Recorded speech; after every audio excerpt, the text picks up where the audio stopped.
Okay, so let's get started. My name is Jean-Pierre Lacroix, and I'm president of SLD, a global leading brand consulting firm that specializes in inspiring the future of retail experiences. And we've all witnessed a lot of anxiety and a lot of tension happening in the marketplace, not only with COVID, but the recent US elections and a lot of what's happening now in media, on social media regarding, fake information. And so our firm decided to conduct a North American study on what is the impact of fake news? Is it having a negative impact on brands, and how can brands effectively respond to this emerging trend? And so let me walk you through some of the research insights, and also we'll share with you implications.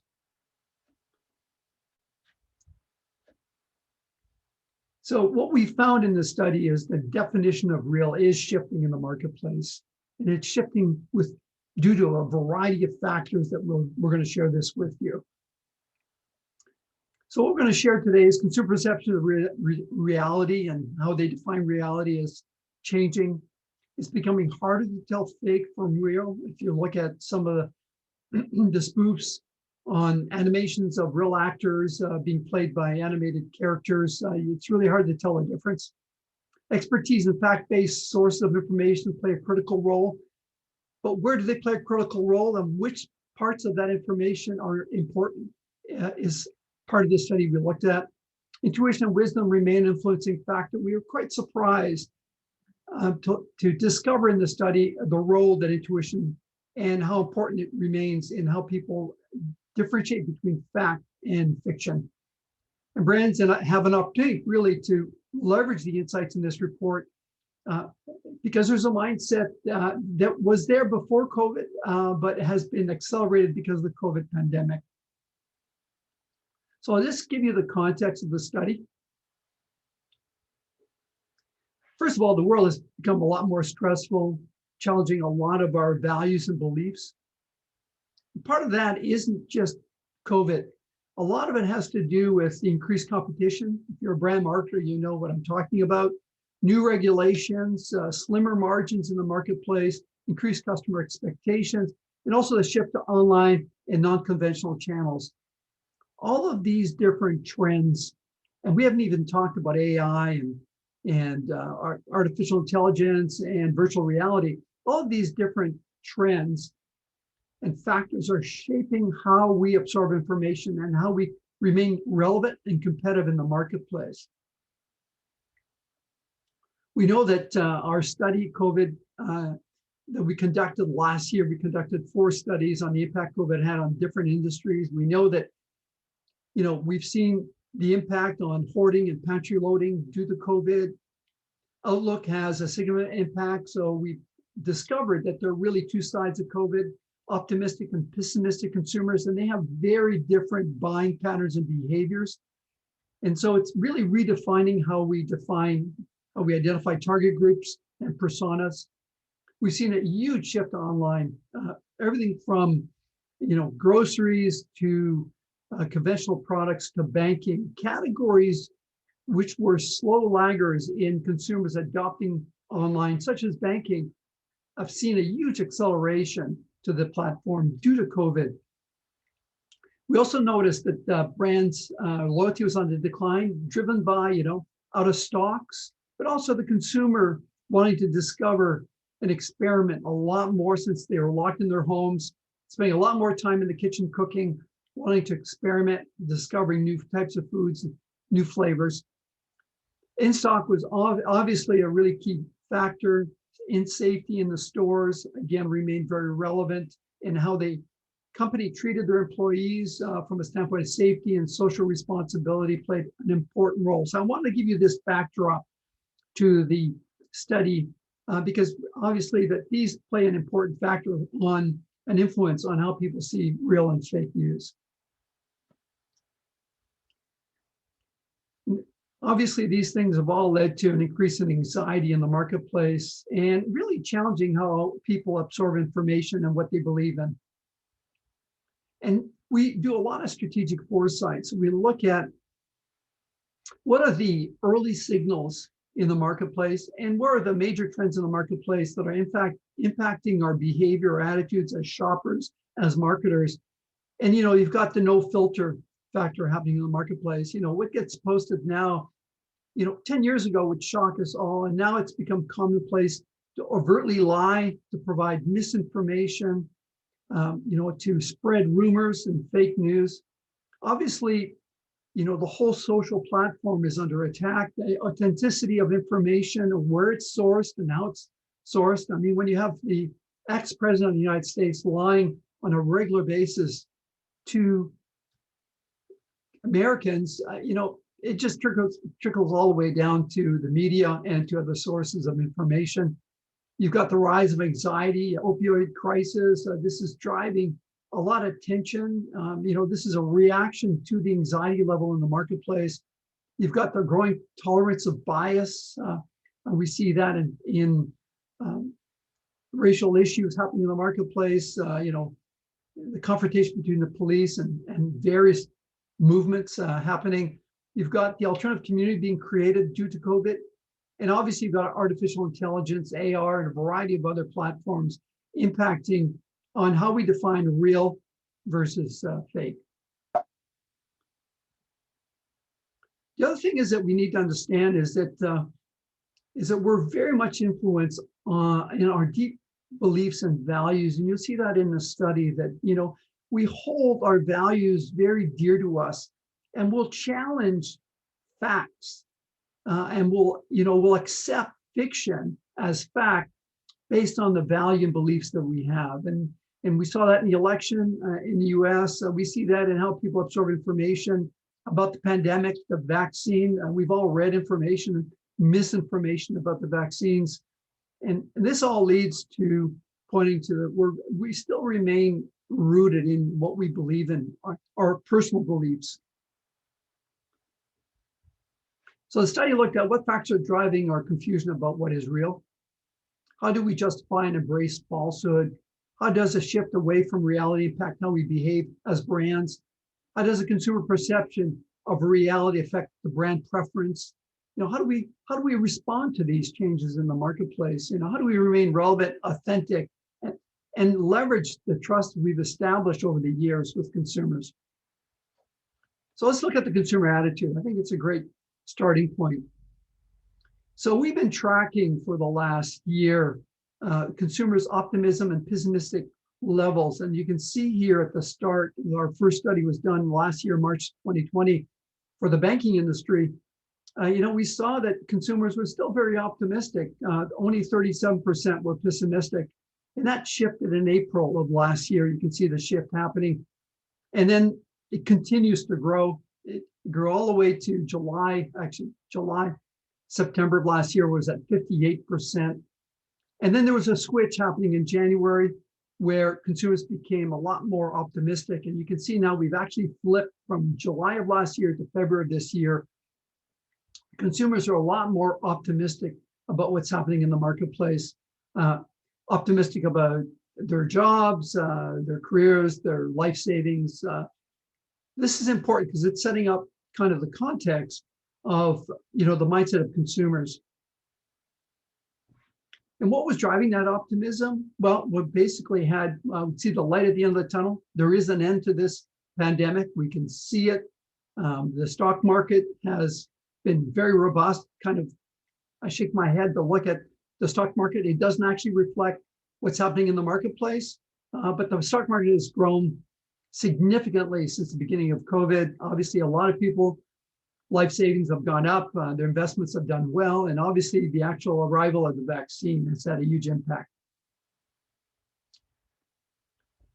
What we found out in the study is that not all optimists are equal. Levels shift depending on age and income. And actually, when you look at the chart on the right-hand side, you can see that lower income consumers are a lot less optimistic, a lot more pessimistic of what the outcome is. And you can see why. They were the ones that were the most impacted by the COVID pandemic. They also had less resources, ability to respond to the issues, keeping their jobs, keeping their families safe. Also, the younger consumers, you can see here, were a lot less optimistic than the total sample size. And that really talks to the fact of school interruptions. Their social connections were frayed. They were no longer able to connect with their friends. They were forced to remain in their homes and not go to university or go to schools. I mean, that had a very negative impact to those two segments. We asked the question, does the truth matter? And how skeptical are you of the current information? So obviously consumers, the truth does matter. 73% identified that it mattered a lot, but 54% were skeptical of the information they were receiving in the marketplace. So that's a real context of what of setting the tone for how they absorb the information. If you look at signs of this fake news and the growth of it in the UK, the growth of fake farms, you can see here that there is a backlash.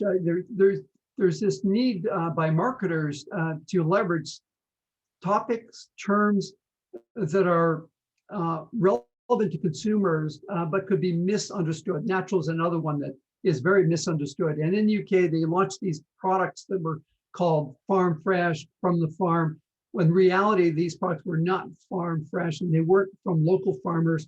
And there's a huge backlash for consumers because the consumer is being misled. So obviously, consumers do care about facts. And obviously, influencers, there's been a backlash on paid influencers.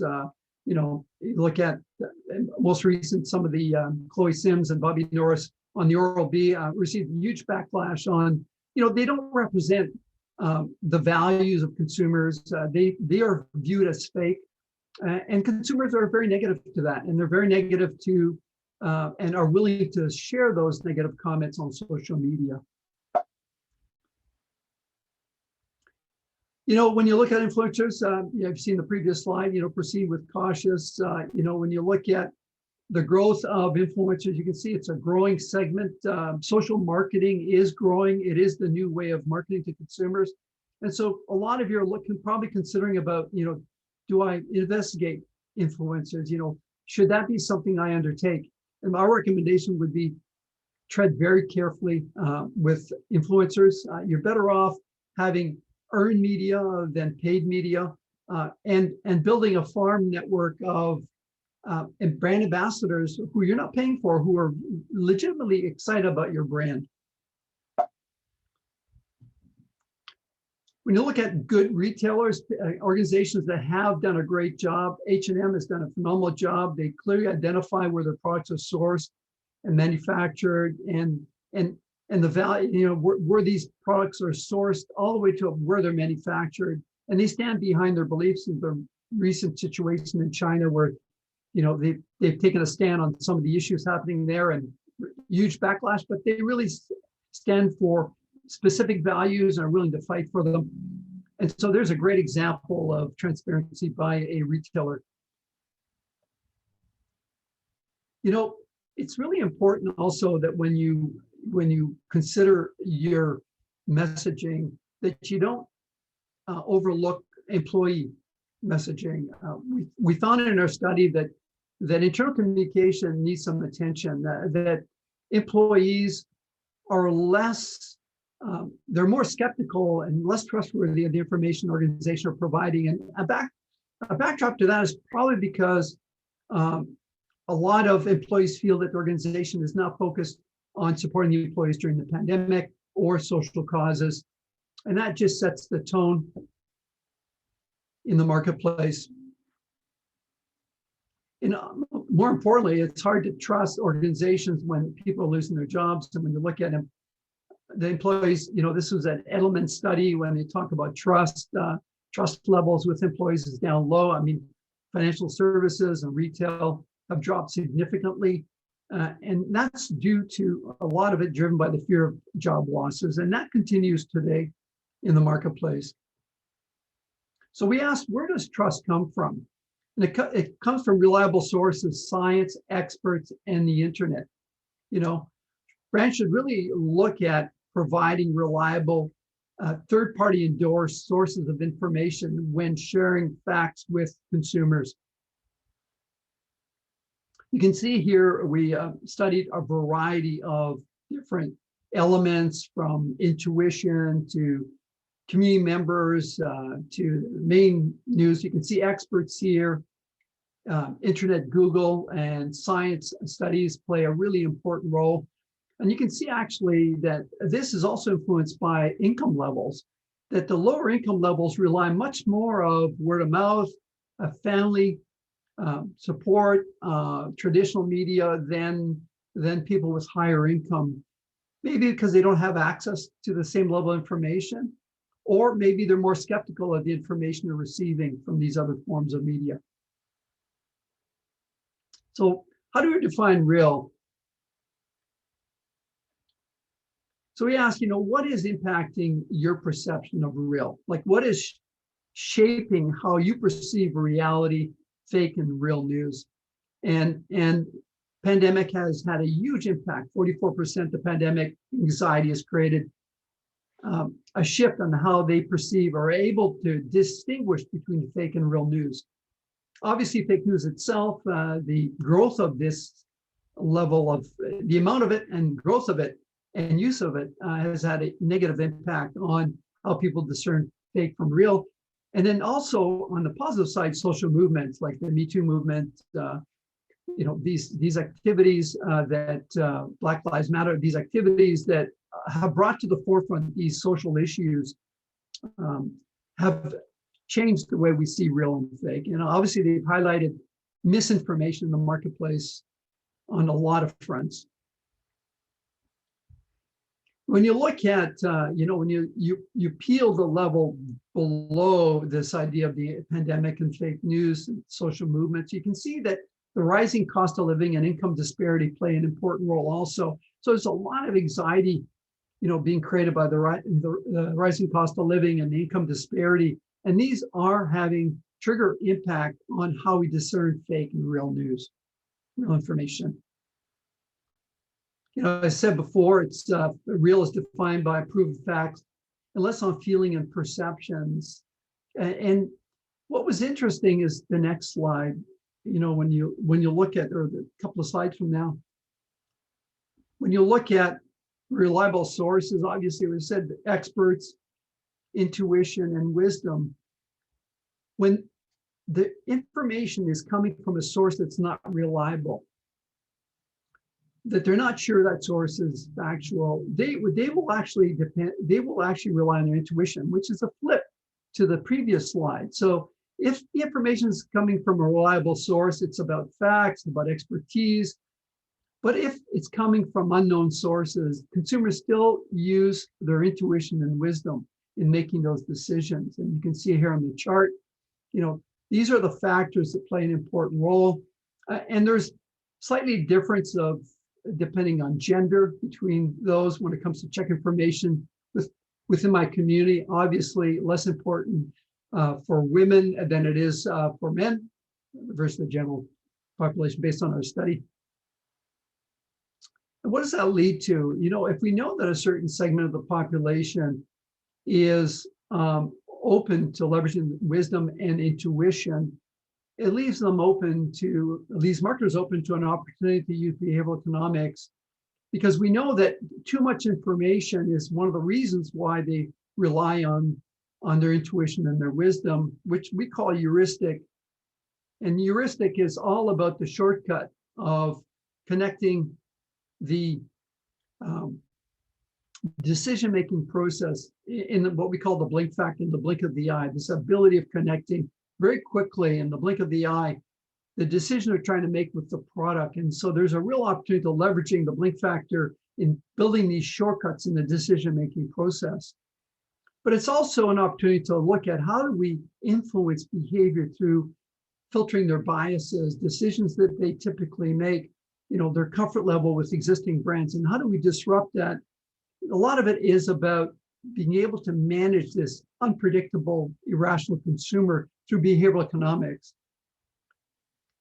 And we can use techniques like nudge and choice complexity to help the consumer select your brand versus the competition. And there is a wealth of information online about behavioral economics. I recommend highly that you look at those. They are playing a much more critical role today in how marketers go to market and influence purchase decision for their brands. When we look at this bias happening in the marketplace, I again go back to look at the UK. There's been this huge movement, and we can see it globally on this farm fresh, from the farm, locally produced. And it's interesting to note that consumers are willing to forgive brands like Aldi and Tesco, who are non-British brands. These are German brands who are wrapping their brand with the British flag. And this really leads to this bias of patriotism, this protectionism that is happening around the world. This is a bias that we're better than them. We need to protect ourselves. And you can see here how consumers are willing to overcome the fact that these brands are not from the UK if they wrap themselves with the British flag. So another fact, online product rating. So we ask, where do you get factual information? Where do you find that information the most reliable? Online product rating reviews is number one. It's followed by statements from industry leaders. It could be healthcare, it could be nutritionists, it could be government officials, and it claims on packaging and news media. These are the key areas where consumers have trust that the information we're receiving is factual. Obviously, you can see here back to our influencers, celebrity endorsements, social media influencers scored very low as including salespeople and claims in advertising. So again, when you look at your marketing mix and where you put your emphasis and where you put your dollars, understand that if you're trying to connect with them with factual information, that there are channels where that information is seen much more trustworthy than others. So other tools you can look at when it comes to creating these credibility on packaging is the idea of age, the history of the brand. So you look at Heinz, 1869, Hellmann's, or accreditation. We see that a lot in the coffee category, fair trade, organically grown. These are third-party accreditation of a claim on the packaging. And these have a lot of credibility and validity with the consumer when they make their buying decision. Social influencer works well when it's earned media. And this was a TikTok event that happened for Cetaphil in the UK, this young gentleman who, his name was Hiram Yarbo, and he really thought the product worked well. And he had a huge following, 6.8 million followers on his TikTok, and he talked about it, and it drove their sales right through the roof. So you can see that earned media does drive sales, has huge impact. It'll be interesting to see what happens here because L'Oreal has actually entered into an agreement in sponsoring this gentleman, and we'll see if this credibility remains. So other areas, some of the individuals on the call are from financial institutions. So third-party claim rates, the idea of awards, and that includes CPG brands, the idea that third-party JD Powers, these third-party recognition awards say a lot about the brand. We should celebrate those in product innovation awards, product of the year awards. These are all things that consumers look for when they're doing their search online. And obviously this idea of third-party validation, this is, from third-party sources. I mean, they build a lot of credibility for brands. And so think about that as part of your toolbox of strategies in building trust and driving factual information and credibility for your customers. So I was just looking at, at one of our clients, US Bank, and you can see here they're doing extremely well. Their net promoter score is 3, and this is 18 is the average in the industry. So they've outperformed the industry. On the Element Trust, they scored 5th, which is phenomenal, and they're the world's most admired company. I mean, they, if you look at their stock and look at the company, they're doing extremely well because they have a lot of third-party factual information. Ask yourself, do you have these third-party endorsed factual information that you can leverage on your website, can leverage on your packaging? We looked at which channels were the most authentic. Obviously, supermarkets, drugstores did extremely well during the pandemic. In our COVID study, supermarkets, drugstores did extremely well. Credit unions are seen as most authentic, and then followed by brands. These are bank brands, then specialty retailers, packaged goods brands, and then big box retailers and insurance being at the bottom. So it's interesting to see supermarkets and drugstores have done really well, credit union and bank brands. So when you want to talk about being authentic, if you want to build trust with your consumers and you want to drive authenticity for your brand, we asked the consumers, they told us focus on local community is really important. Source locally, show competitive price comparison, support local causes, support diversity, real people in advertising. Those scored extremely well. This is a ranking of importance.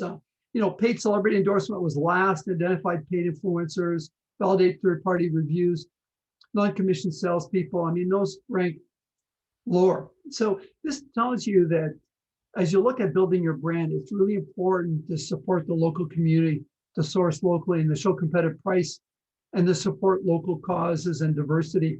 And we can see that, supporting diversity is becoming a big issue in how consumers evaluate brands, and you can see how it scores here. And in our COVID study, it just reiterates what we already know, which is the fact that the companies who supported their employees, their community during the pandemic, had a higher preference from a brand loyalty standpoint. This demonstrates that there is this continuity, probably driven by COVID, to reconnect with the community for brands, but it's now being accelerated.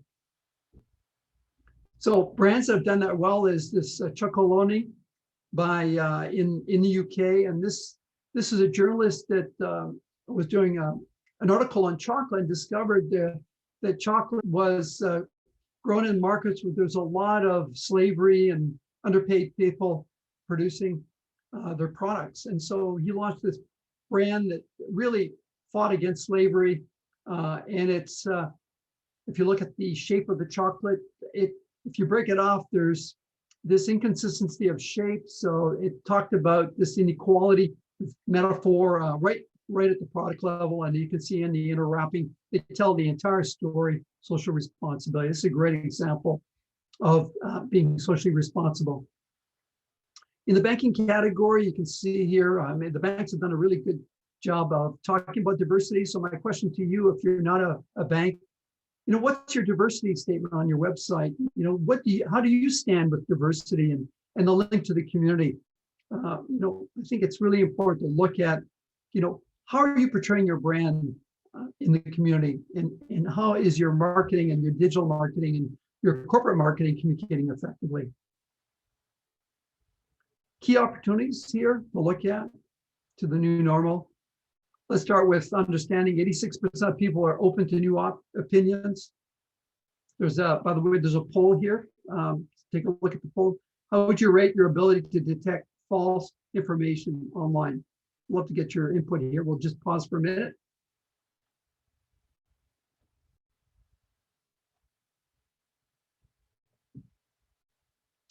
While the survey is going on, let's continue here.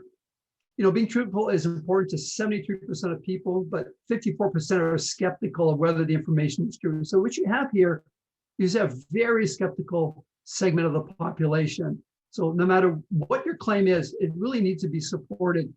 76% of people trust information validated by other sources. So if they're going to be skeptical, you better make sure. So what the answer here is, how would you rate your ability to detect false information online? How would your ability? So good, 58%, excellent 8%, and then poor was 8%, and average was 25%. So close to 30% of you felt that it was poor to average, your ability to differentiate, to detect what's false and real online. So obviously this reflects the study here at 54%. 51% of people believe online reviews are trustworthy, and not having a verified source is an issue for 73% of people. So when you have information, make sure that you validate the source. So we group the insights in these buckets. So community is the foundation of trust. Real means fact. Reinforce optimism. Support claims. Rethink influencers in eternal alignment. And I want to walk you through some examples of these. So support local and key social causes. TD has done a great job, Tetley, on the AIDS campaign. You've got Habitat for Humanity for FedEx. TD also tied into this, taking a stand on this hate towards Asians because of COVID. And then you have P&G doing a great job on recycling plastic from the oceans. We have US Bank that look at sustainability, social responsibility, strong platform. Again, the question is, what is your brand doing from a social movement standpoint, tied to how you're tying to the community or to a specific cause that is relevant to your target group? Real means fact. A great way of communicating facts is an infographic. Are you leveraging infographics? You're communicating the benefits of your brand, the benefits of your services. Are you celebrating your awards? Are you communicating, even on your packaging or on your print campaigns? Are you communicating the awards that your organization is? If you're the best new product of the year, where's that being featured in how you go to market? Is it being featured? And then using real people in your marketing communication, like US Bank is doing, really, really enforcing authenticity. One of the key ways is not to hire models, but to use real people. We look at COVID, there's been a lot of negativity, a lot of huge impact in the marketplace with lost jobs, lost businesses. Brands have a responsibility to deliver an optimistic point of view. So strong positive messaging in your marketing communication, really important. Having empathy for COVID, taking support the COVID movements. You see Pepsi and Kraft taking a strong stance on supporting during the COVID crisis. And obviously employee volunteerism, which is a great tool for recruitment and also a great tool to leverage the role the brand plays in the community. Another thing is avoid confusion. Obviously, confusion is a big issue. You don't want to add fuel to the fire. So, look at third-party claims. Here's just a few of the third-party claims. There's so many, and have the third-party claims support on secondary packaging and on your website, really driving why these claims are support on your brands. Transparency in the banking industry, it's about where, security of your information, where that information is being kept and how secure it is. In the case of packaging, it's talking about where you've sourced your plastic. Is it truly recyclable? And is it recyclable? Where is it recyclable? Is it sourced from ethical suppliers? These are really important. And again, real people play an important role. Obviously, earn their trust when it comes to rethink influencers. I think avoid controversy. So if you're going to use influencers, you really need to make them bulletproof. We believe that the opportunity for you is to focus on earned media, create your brand ambassadors, create events that will create crowd source support for your brand. And these could be in the case of US Bank, it could be about picture taking in Pinterest, sharing special moments. Again, what is influencer all about? It's really about using social media to drive more awareness for your brand and engagement for your brand. And there are many ways of doing it without having to pay for an influencer. I think the last is start from the inside out. I think there's a real opportunity to gain alignment. We know that in our studies on COVID that customers favored companies who supported their employees during the crisis through paid leave, sick leave, PPE, and a variety of other support elements. And so it should start from the inside, what you believe in. and it should be celebrated. Leverage social causes in the community, take an active role, and obviously support diversity in your organization, really important. When you look at packaging, and you look at the packaging journey, there's tools from demonstrative to interpretive. And these are the accreditation, age of the company, absolute statements is 100% or 90%, altruism, sponsorships, celebrity endorsements, yes, comparatives, materials. Your visual ID is really important, and language on your packaging. So look at all of these elements as opportunities or risks in building trust with your customers. So when you look at packaging, language, and visual identity, boldness of the font, consistency, like the K consistency on the visual identity, that builds trust and confidence in the brand. And the language you use, carefully smoked, taste the difference. These are all statements, World Farms are, they really talk to the local, and they're supported by claims at the bottom of the packaging. Here again, look at comparatives, statements like ultra, be very careful on these bold statements. Consumers are skeptical of them. So if you're going to make a statement about ultra, is it truly ultra? And do you have claims that support that? Do you have facts that would support it? I love these claims that say removes up to 100% of stains, asterisks, please see back panel. And then there's a whole legal verbiage about what it doesn't do and where it does. Avoid those. You're better off not having 100% claim if you're going to have to have exceptions to what that claim. Again, celebrity endorsements, it's interesting, in the UK, only 13% of Brits say celebrity endorsements affect what they buy. We saw the same thing, I think it was 12% in our study. But look at event sponsorships as an opportunity, especially social event sponsorships, supporting a specific event like Olympics or local hockey teams or a national team. Again, altruism and absolute statements, be very careful how you use those. There's a lot of risk that they're going to be seen as not true. And we talked about this, but leverage history and obviously the factual information supported by third-party claims. And I just want to end on this core value for value story. I mean, this is a private label brand in the UK. It's a cooperative, but they built their entire premise on values, the value of values, and think of what are the values your organization has, what are the values your brand has, and how do you bring that to life across all of those moments of truth consumers have? Because it's in these values that you build trust and authenticity for your brand.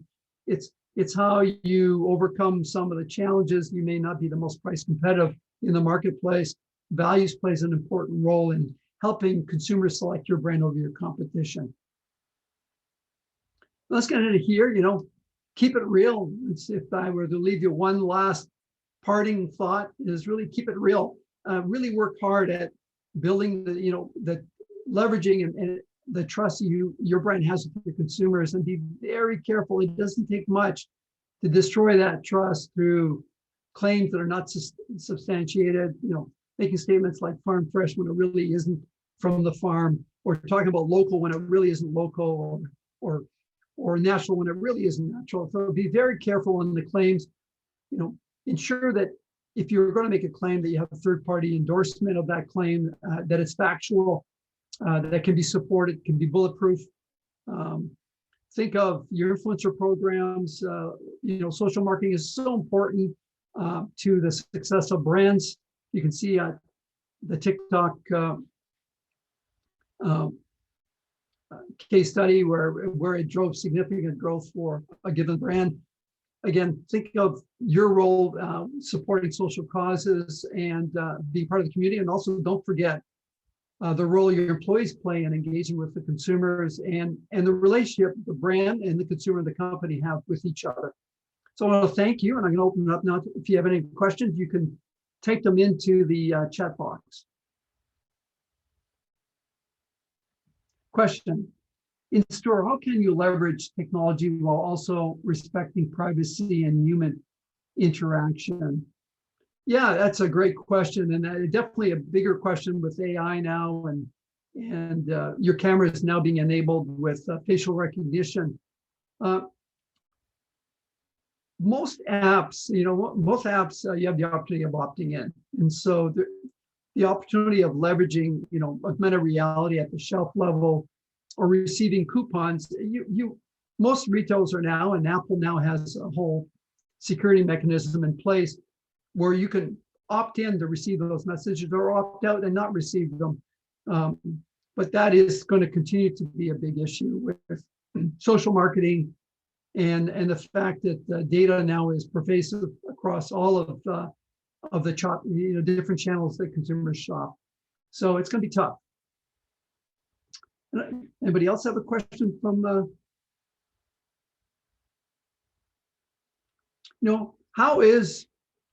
how skeptical are you of, we saw the survey from here, but how skeptical are you? Or reframe that. When you look at this study, how would you rate your company? How would you rate your brand based on the study we concluded? Would you rate yourself a 10, an 8, a 7, a 5, a 4, a 3? How would you rate yourself on being authentic? There's always this urge to differentiate yourself with a claim, a consumer benefit. But is that consumer benefit truly effective? Is it been validated? Has it been supported by third party? This rush to influencers, is it better off to have third party claims validated than having an influencer program? We get more mileage out of that versus influencers. So how would you rate yourself, across these channels, across these metrics? It'd be interesting to get your input. Any other questions? Here's another one from Pierre. Where do you think trust will be in the mind of the consumer in the next 3 years? Or where consumers will be more skeptical? Actually, we asked that question. Thank you for asking. Yes, they're going to be significantly more skeptical of information. The bullshit meter is on high alert, and it will continue to be on high alert. And consumers and part of the skepticism is the fact that we're being inundated with more and more information. It's getting tougher for brands to differentiate themselves in the marketplace. And so you're going to see a lot more consumer skepticism across pretty well all the brands and all the different categories.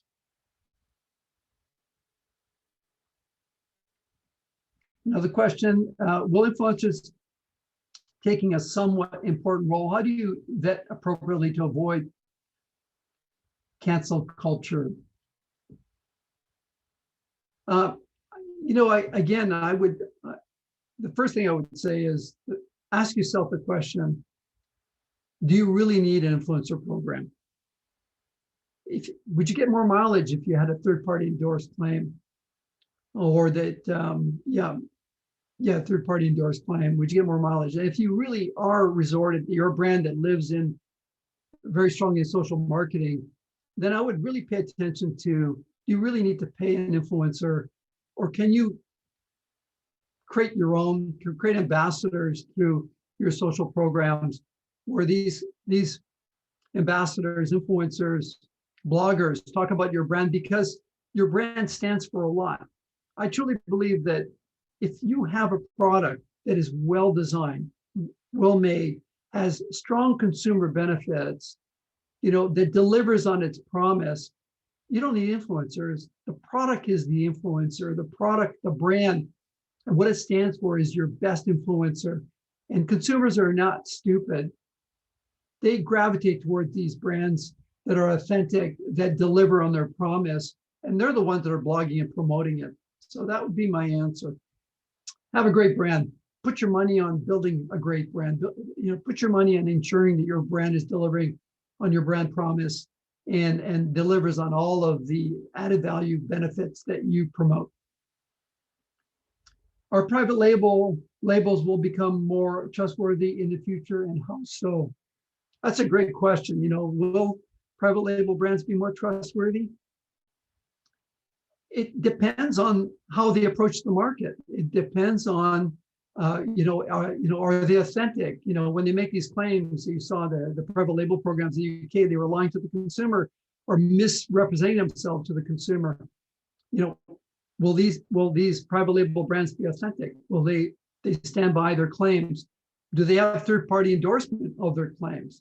And if they have all of those, then my prediction will be the private label will continue to grow. It is growing now. The pandemic helped accelerate the growth of private label, but it will continue to grow because it's all about building trust with consumers. And building trust with consumers is about fact-based information and being trustworthy. Any other questions? Hope I answered that correctly for you. Okay, later. Okay, well, thank you very much for taking the time to participate in this webinar. I hope we shared some great insights. You can go to our website where next week you'll be able to download the research papers we have, and we've separated those by industry. So we have a research paper focused on the CPG industry, one on banking, one on retail. So by all means, please download the information and reach out to us if you have any questions. Thank you very much for your time. Bye now. I'm Jean-Pierre Lacroix, and thank you for participating today.